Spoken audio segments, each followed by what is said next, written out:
vitamin D deficiency, and the specific type of cataract called posterior subscapular cataracts. And as a reminder, this is the one on the bottom right. It's the one where the back of your eye turns dark or cloudy. Just wanted to show you. Now, this is actually what it looks like.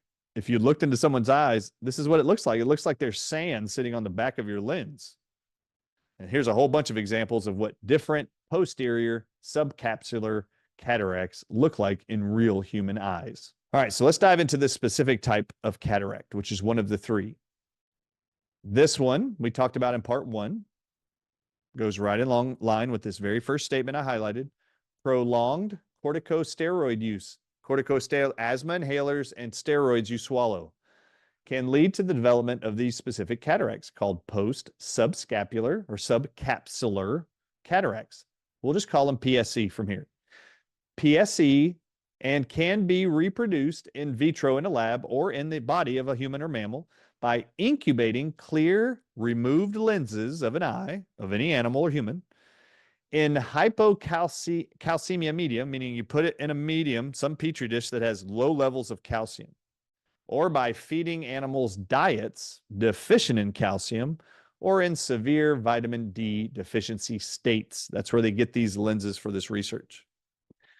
In all, 175 humans with PSC types cataracts, vitamin D levels were low compared with age, sex-matched standard humans. Significant differences in vitamin D levels were noted between PSC subjects taking or not taking calcium supplements or systemic steroids, osteoporosis medications, etc. And you guys got to look at this. This is incredible. In 5 early stage PSC patients, those with cataracts, taking 5,000 IUs of vitamin D a day for vitamin D deficiency, there was resolution of their cataracts during the 2-year follow-up period. Wait, what? Holy cow, they just told you. I just showed you a statement from the very first study in this presentation that the only solution to all cataracts is surgery. They just told you that in this study of these 175 patients, they actually had 5 of them who were in the early stages of these cataracts that when they started taking vitamin D at a very small amount, 5,000 IUs a day, there was resolution of their cataracts during the 2-year follow-up, meaning their cataracts disappeared, meaning they don't ever need surgery. How many of you should be on vitamin D? All of you, including me. Their conclusion from this study was vitamin D levels for most PSC patients fell below the 30 nanograms per milliliter calcium homeostasis threshold in your blood. In this series, vitamin D deficiency was associated with PSC cataracts, suggesting that raising the level of vitamin D intake may reduce PSC incidence. It ain't just surgery needed, people. Now, here we go. Inside the study, this is what they found in the study. That was just the conclusions from the study. But I want to hammer this home. Significant differences in vitamin D levels were noted between PSC subjects, those with cataracts, with and without certain risk factors and variables, including those who took calcium or didn't take calcium, or had steroids, or took osteoporosis medications or didn't. Then they rehammered this statement. 5 patients with early stage multiple axial posterior and in the front of their eye lenses, subcapsular water cleft cysts and retrodots who began taking 5,000 international units of vitamin D a day completely resolved their early stage cataracts. Well, before any of you start developing cataracts, you might want to start taking vitamin D. Here's another study conducted and published in this year, 2024. It's titled The Association Between Vitamin D Levels and Cataracts. And I'm just going to hit a few highlight points here. Decreased blood vitamin D levels was associated with a higher incidence of cataracts.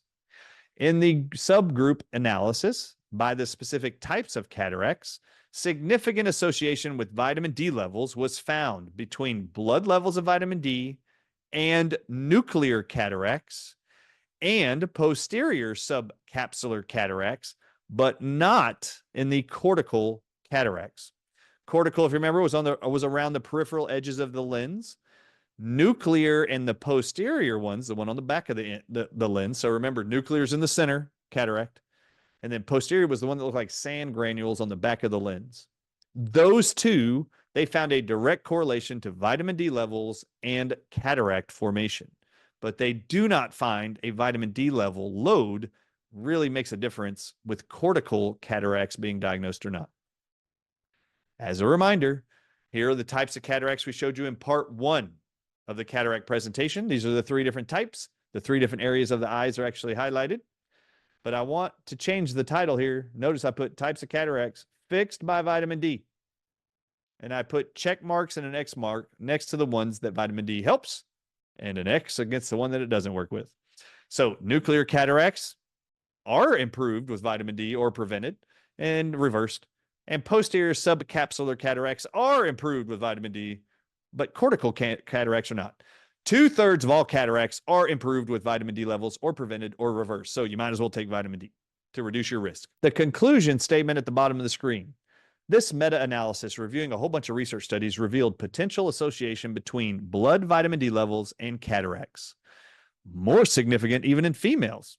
And the subtypes of nuclear cataracts and PSC cataracts were the ones most indicated to have a direct correlation to vitamin D load or levels in the blood.